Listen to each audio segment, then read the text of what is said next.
Welcome to Just Talking About Jesus. I'm Jan Johnson, a seasoned believer who loves relationships and, just talking about Jesus. Here you'll hear inspiring stories from a woman who went from using meth to starting a ministry in Kenya, or the man who had a life-changing encounter with someone in Home Depot, of all places, or a woman who has endured years of chronic pain after having her gallbladder, spleen, and pancreas removed. Every conversation goes deep into how God has changed lives and brought us to a place of surrender, sharing joys, sorrows, and just life in general. We don't have to go it alone because we can go hand in hand with Jesus on our journey. Jesus desires a relationship with us, with you. He wants to know us intimately. Revelations 12:11 says, "And they overcame him by the blood of the Lamb and by the word of their testimony." That's what I'm talking about. The word of our testimony, just talking about Jesus. Join us each week.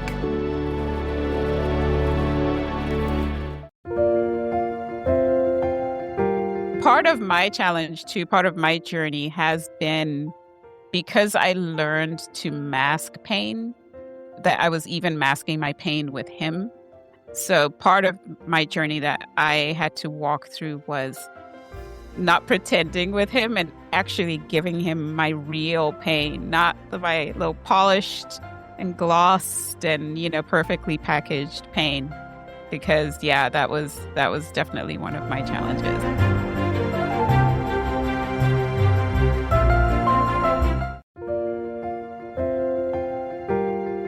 Welcome, everybody, to episode 81 of Just Talking About Jesus. Last week, we heard from Lavada Scott, who made a wrong decision, leading him to a new turn in life, one filled with God's redirection and a rich testimony of his faithfulness. If you're new here, welcome. I'm Jan Johnson, your host. I'm glad you're joining us, and I hope that by the end of the show, you feel encouraged and strengthened. And if so, please like and subscribe, and that way you won't miss any episodes. Born in Harare, Zimbabwe, Brenda Savanhu's journey has spanned continents and cultures. She spent her early years between England and Zimbabwe before moving to the United States at the age of 18. From a young age, Brenda was an avid reader, finding comfort and inspiration in the pages of Nancy Drew mysteries and Agatha Christie's Brenda's Faith story is one of rediscovery. Though she first encountered Jesus as a teenager, it was in her early 30s, after a season of wandering, that she found herself drawn back into his embrace. This profound return to faith became the foundation of her book, Memorial Stones, a guided devotional journal for foundational miracles in your life. Through her writing, Brenda encourages others to reflect on and celebrate the miracles that shape their spiritual journeys. Today, Brenda shares her story to inspire hope and faith in others, inviting them to recognize the hand of God in their own lives. Everybody, welcome to Just Talking About Jesus. I'm so glad you're here, and I'm excited to have Brenda Savanhu with us today. Welcome. I'm so excited to be here, Jan. Thanks for having me. We discovered that we have a little bit in common, and not our origin of birth or locations where we are, but God had given both of us the same kind of a message, and that was that we have journeys, and those journeys should be recorded, paid attention to. Right, exactly. Yeah, and so, as many of you know, I wrote the Bible study called Discovering Your Journey, and in that we have a journal where we go through and map out the journey of our lives and stuff, and then you have, your book is Memorial Stones. So I want to just start out with where that started, because I have, and just read here. Oh, yeah. Okay, let's get in our Bibles. Let's get in the Bible, and I am in Joshua. First, I want to start in chapter 3 and just the verse of 9. Okay. And Joshua said to the Israelites, "Come here and listen to the words of the Lord your God. This is how you will know that the living God is among you, and that he will certainly drive before you." Right there, just there. If that was all there was. That'd be the purpose for really recording the things that have happened in our lives. Mhm. Mhm. But you look back and see that, right? Exactly. Exactly. And then in chapter 4, down on verse, oh, where are we? Verse 5. Each of you is to take up a stone on his shoulder to serve as a sign among you. In the future, when your children ask you, what do these stones mean? Tell them that the flow of the Jordan was cut off before the Ark of the Covenant of the Lord. Then these stones are to be a memorial. And of course, in our case, we aren't crossing the river. Well, maybe figuratively, Proverbial, yeah. but Proverbial river. and then the last one on 24, he did this so that all the people of the earth might know that the hand of the Lord is powerful and so that you might always fear the Lord your God. Whew. Yeah. Yeah. Right? Very, very powerful. Yeah. Very, very powerful. Yeah. So when you kind of got that little nudge from God to write Mhm. your book, tell us a little bit about it, just as to where it came from a little bit. Yeah. So I'm trying to think of where to start. What's the I'll pivotal rewind a little bit further and then I'll try to condense parts of it. So at 30 years old, 31, I was going through a divorce. And, that's a good time for reflection when you're going through a divorce. So I was looking at my life, looking at my marriage, looking at my identity, and there was so much disconnect because I realized that there were so many dreams and things that I had dreamt of as a little girl that I had completely discarded as a married woman. And not intentionally, but just in the name of wanting to be a good spouse and supporting my husband at the time, his dreams, and it was completely at my own expense. So I was looking at all of that and I read a couple books and they just ignited in me, but Brenda, you used to dream about doing this and you used to dream about doing this. And one of my childhood friends, I got in contact with her and I said to her, I don't know what happened to my faith. And she was like, yeah, like that's a good question for you to explore. So I sat down and started thinking about it. And I was like, God, you showed up in such incredible ways when I was a teenager. But, going to college, getting married as a young adult, I completely just gradually pulled away from my relationship with Jesus. I wasn't going to church regularly. I wasn't reading my Bible regularly. I wasn't praying regularly. So that's kind of where it started. It started with that moment of just reflection, like what's going on. And I remember when that happened, like that Sunday, I went to church and I hadn't been to church in a really long time. And I didn't even quite know what I was doing. I just knew I needed to get back into the presence of the Lord. And then fast forward a few years later, I was doing Beth Moore's Believing God. Have you done that one? I haven't done And that one, but I've done some. Okay. Yeah. Yeah. And so she talks about memorial stones in there, like what are significant moments along your lifeline. And so I was like, oh, this is a really cool idea. I charted it in the Bible study, but it was something that stuck with me where it wasn't just those significant moments. I think in her Bible study, it was like your birth, like your marriage and stuff like that. I started to think about the places where God had just showed up in miraculous ways in my life. So it was just a thought in my head, and I would have conversations with God about it and say, I would like to do a project like this one day. I would like to do a project like this one day. And then, of course, life was happening and I was going through difficult things. And then one night, it was probably around midnight, I got woken up by the Lord in August of 2022. And he said, here's the structure for your memorial stones project that you want to do. I want you to take the tribes of Israel, study the names, the meanings of the names, and then talk to me about where I showed up in your life in that way. Just very similar to Rachel and Leah and Bilhah and Zilpah, right? So I was like, okay, so that's how the project began.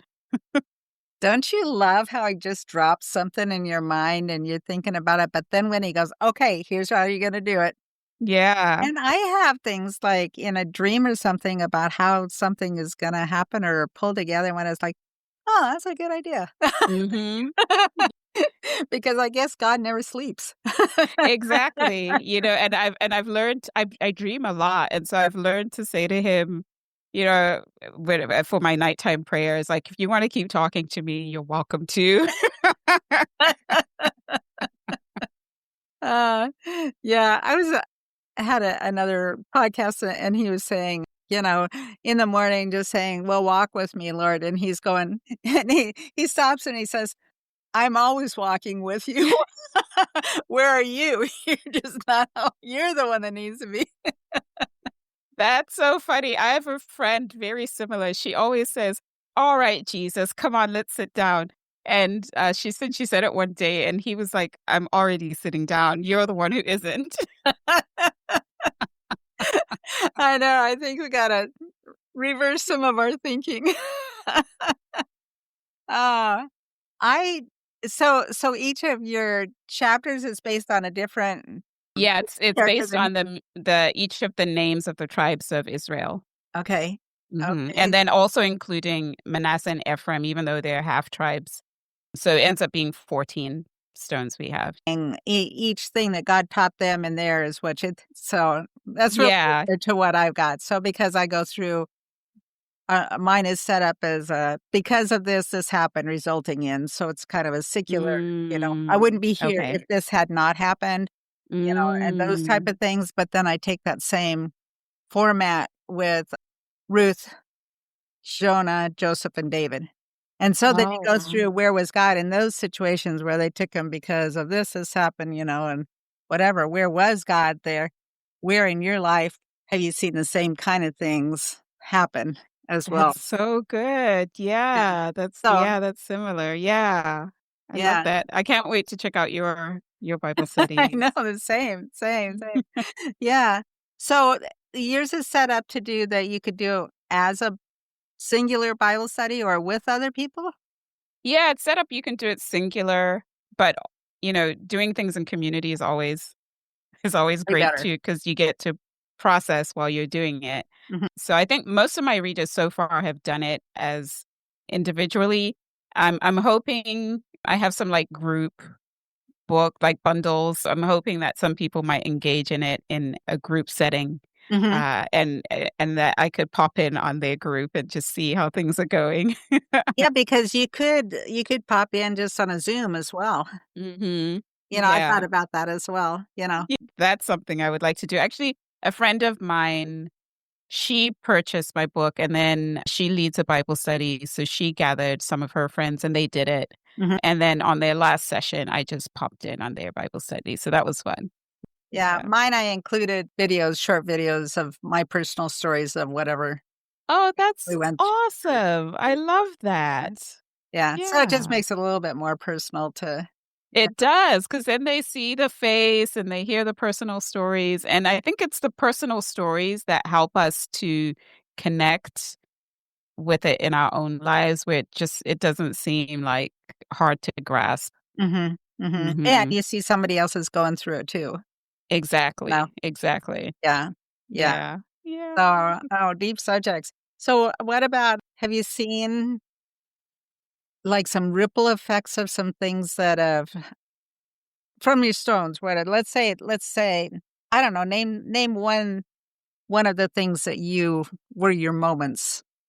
What So one of the moments, so I go by the meanings of the names, right? So Dan is vindicated, and I went through a situation at my job that was a very difficult situation that just it spanned over months, and God vindicated me in that. And it's part of the vindication too is that he does it, not us. So I had to lay down all of my fighting and what I thought I needed to do and just let him go ahead and fight my battle for me. yeah, Yeah. yeah. That's actually in mine is a comparison of, Tamar. when Mm. David's daughter Tamar and all of that after she was raped, but it was in a miraculous, just in the middle of worship where God vindicated me and just had my perpetrator, on his knees Mm. and telling him to go, get away Oh, from him and not to come wow. back, whatever, but then just to say, "I vindicated you," and, Yeah. wrapped his arms around me and whatever, so Oh, wow. Well, yeah, I'm sorry you went through that, but I'm so glad God was there for you. but that's it. I mean, that's the Yeah. real thing is that God's there, Yeah. bottom line, Yeah. and not the bottom line. Right. Yeah. That is God is there, so Mhm. and then I think too, so as you're doing and sharing your stories in there Mhm. too and other people, you're gonna have this whole ripple effect of how how they see that or maybe that just those little words that you put in there that move Yeah, them. I mean, I had a friend who messaged me after she read the first memorial stone, and she said when she sat down to answer the questions, it was so deep that when she was done, she called her therapist and made an appointment because she realized that there were some things she needed to work through, and so she was just so grateful. She's like, "The book has caused me to actually start working on some of these other," and she had been to therapy before, Mhm. but, sometimes there's layers to things, Oh, there's so always layers. yeah. Well, and that's the thing in a group setting too, is that everybody, when they share their own stories of what there's going through, that's where, first of all, it builds you closer as a group, Mhm. it Right. brings you together. Yeah. And Yeah, I love group things. I love sharing stories. I love hearing where other people are. I think it's and God built us for community. So I think it's just a natural part of who we are and how we should be. the truths that he shows you, maybe he hasn't shown that yet to somebody else, and then they pick up Exactly. on that, Yeah. Yeah. Yeah. And we can walk with each other in those journeys. So yeah. I think too, that just part of I don't think I think pain was meant to be. Mm. Because when are you closest to God? Yeah. When you're in pain. Yeah. Yeah. When are you learning most, leaning on him most, or, Mhm. Right, we tend to run to him more when we're going through difficult things and when we're in pain. Yeah, that tends to be the default, and then when things are going well, we're, like, it's like, out here. "Oh, hi." Oh, that was a good devotional, and then you go on, but it's not like your heart seeking after him and really Yeah, Mhm. Looking and part of my challenge too, part of my journey has been because I learned to mask pain, that I was even masking my pain with him. So part of my journey that I had to walk through was not pretending with him and actually giving him my real pain, not my little polished and glossed and, perfectly packaged pain. Because yeah, that was definitely one of my challenges.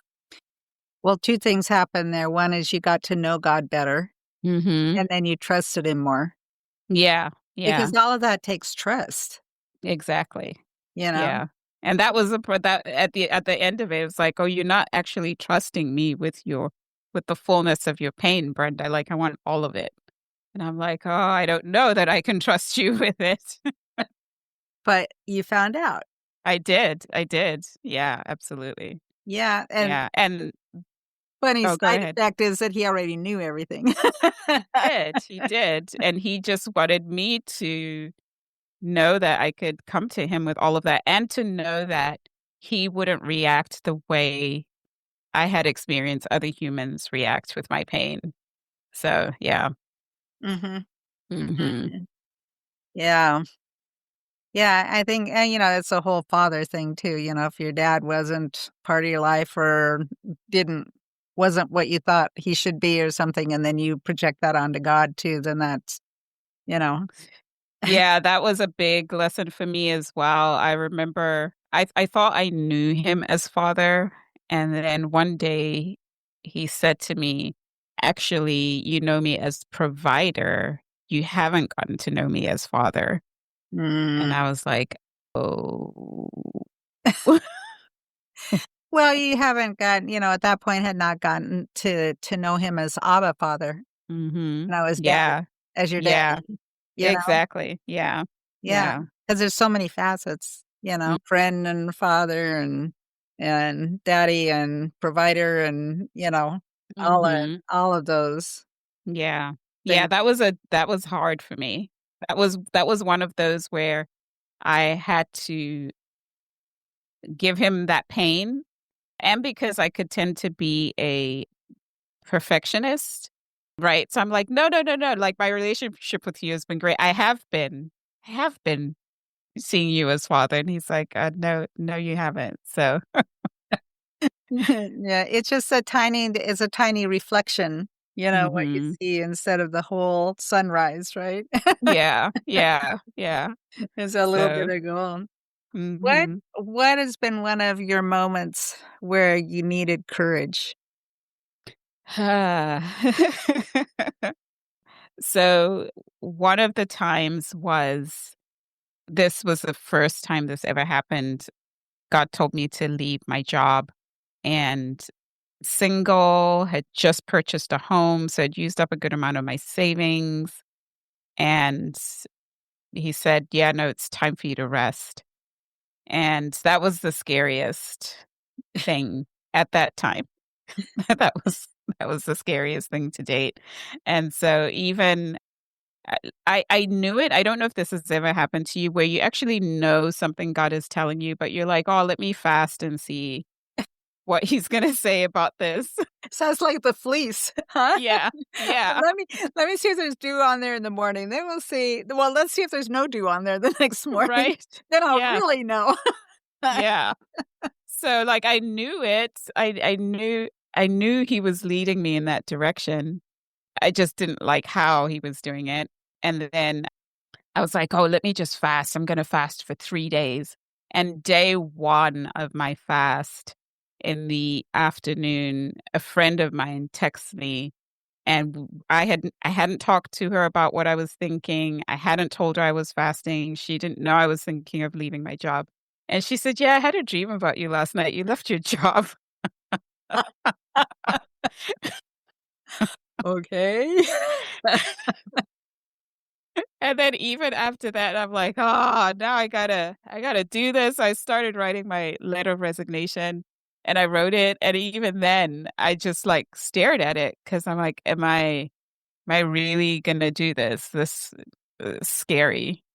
Yeah. Was it a job you were uncomfortable in? It was. So I'd been in the hospitality management field for years and years and years, and then I moved to a new city, and we were opening a hotel in that city, and the workload was intense, Mm. and I burned out. We were like, there was a good 3 months I was working without days off, and even when I was did have days off, we were working 18-hour days. So I got to a place where I was completely burned out. But to be fair, leading up to that, a few years before that, I knew God was telling me I wasn't gonna be in that field much longer. So it was kind of like a setup, but it was a rough one. It was a rough one. Which led into you learning to be a dependent on God. It absolutely did. Yeah, I had to be dependent, and it was interesting when I went into that season, Jan, of when I left my job. A few weeks after that, I was on my knees and just crying out to God and saying, like, "What are we doing? How am I gonna make money?" And as I was praying, in my mind's eye, I saw a massive tree just start to fall in my backyard. Like, it started all the way at the end, and it was crashing, crashing, crashing, crashed through the fence, went through my neighbor's yard and the next yard and the next yard and the next yard. And so I said to God, like, "What is that?" And he said to me, "That's your idol of self-sufficiency, Ooh. and we need to tear it down." Yeah. Wow. Yeah. Yeah. Yeah. Yeah. Well, and there's another whole topic. I mean, the things that we do make idols of, that we don't even Mhm. really think about it at the time. You're just No. living your day and doing everything that you do and whatever, and then you don't stop to It's kind of, Yeah. God has to do like a little whammy, you know? Right. Yeah. Because I didn't think I had an idle self sufficiency. I just thought I'm being a responsible person. I'm working. I'm doing the things that we do, right, as responsible adults, saving this, that, and the other. And it was for me, because of my heart posture, it was an idol of self sufficiency. Mhm, mhm. Hmm. Yeah. Well, okay. Been learning. I see you learning along the way. Good job. Yeah. Good job. You got an A now on this. You got an A. And when have you seen him be faithful? So interesting in that season, really, and beyond that, but in that season when I wasn't working, I there were times I couldn't pay some of my bills, but I didn't lose anything. I didn't lose my house. My utilities never got disconnected. My fridge was never empty. He was just consistently faithful through that. And it's so funny because I'll look back on that season and be like, how I don't even know how I made it. But he was faithful, definitely faithful in that. So that I think I would say that was the first time I really experienced literally having to depend on God and seeing like literally day to day faithfulness. Yeah. Yeah. Hmm. Yeah. Well, and he became your husband, Yes. Yes, absolutely. you know?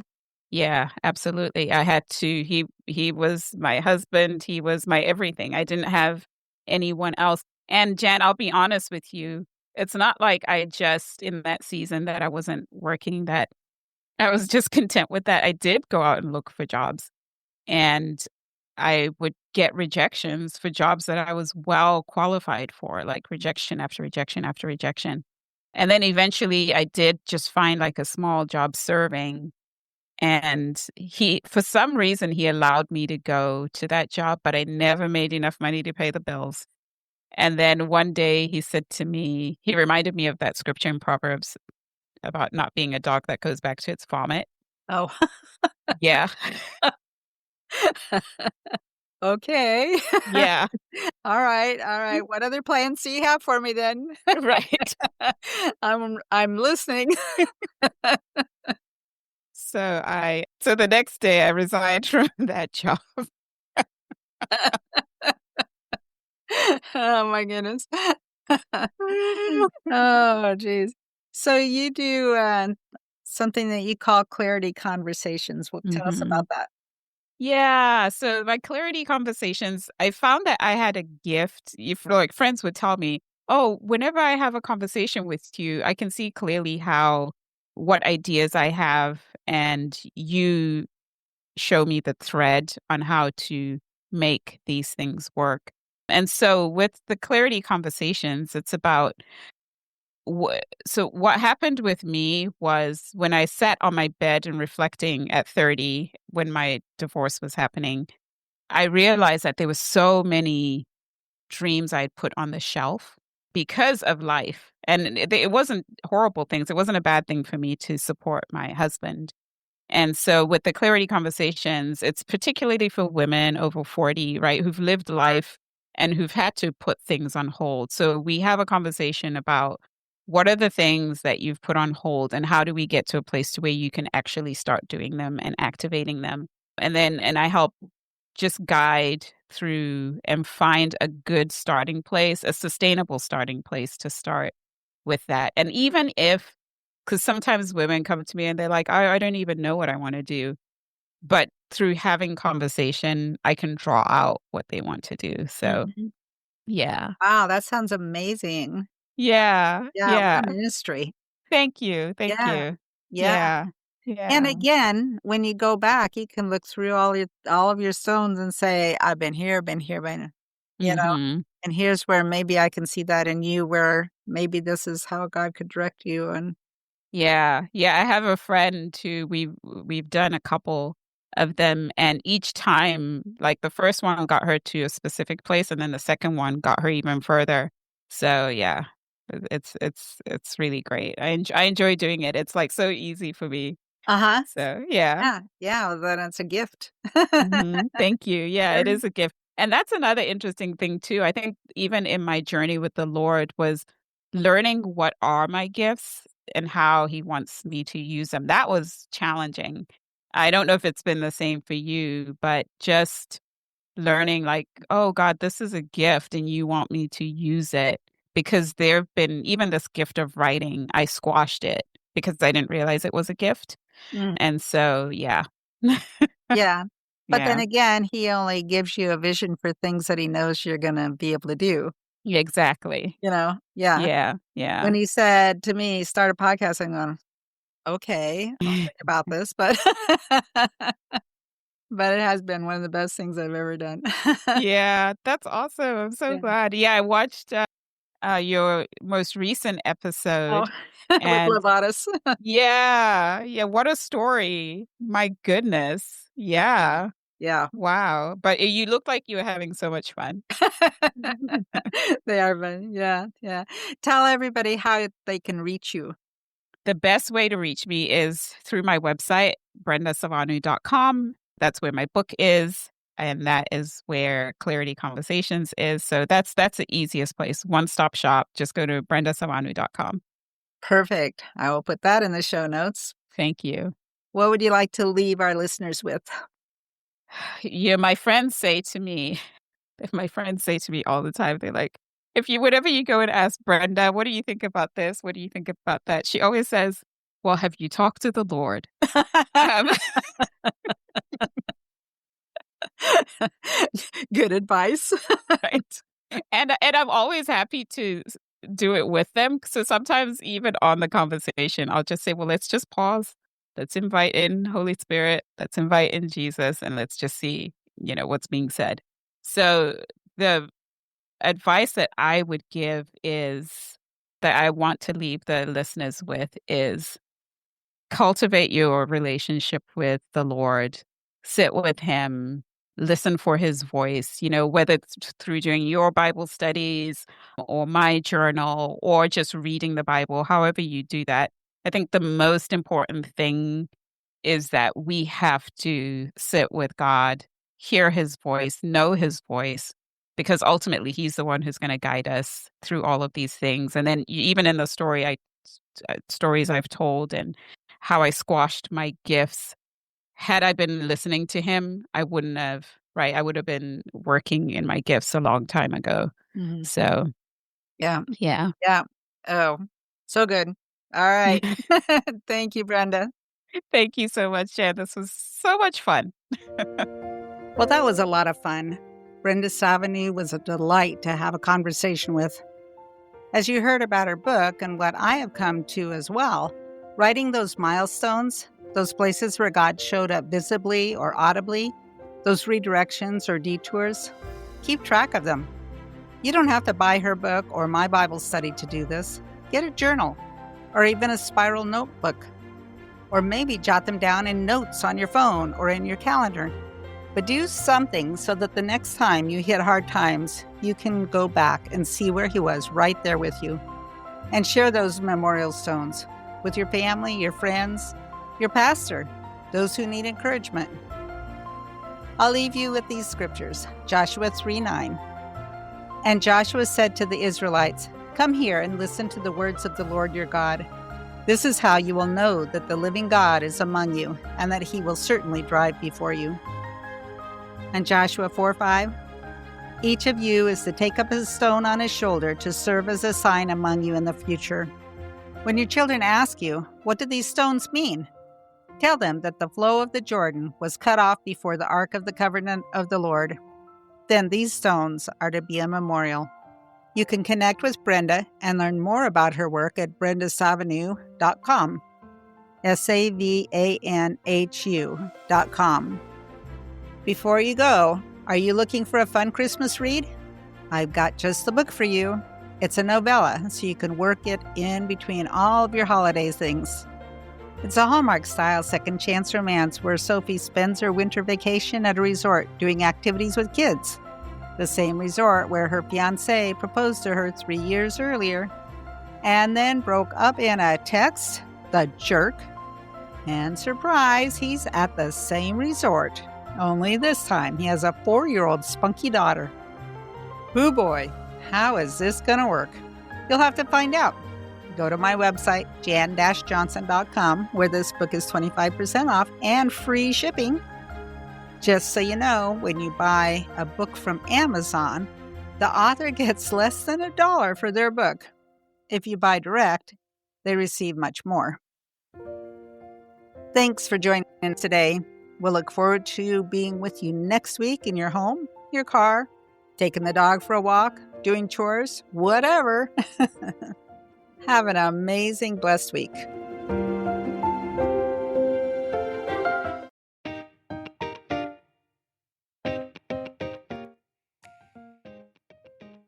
Do you have a friend or relative that would find value in this episode? Please share it. And you can let them know that if they'd prefer to watch, I always put these episodes on YouTube. So check that out in the show notes. And if you watch on YouTube, consider subscribing, because just as when you subscribe to this podcast and get notification when new episodes are out, the same will happen if you subscribe to my YouTube channel. Just Talking About Jesus. And then you won't miss an episode. Speaking of subscribing, are you getting my newsletters? These not only tell the guest stories, but also include pictures and links to the website and YouTube. I also add a little about my life, and who doesn't want to know that?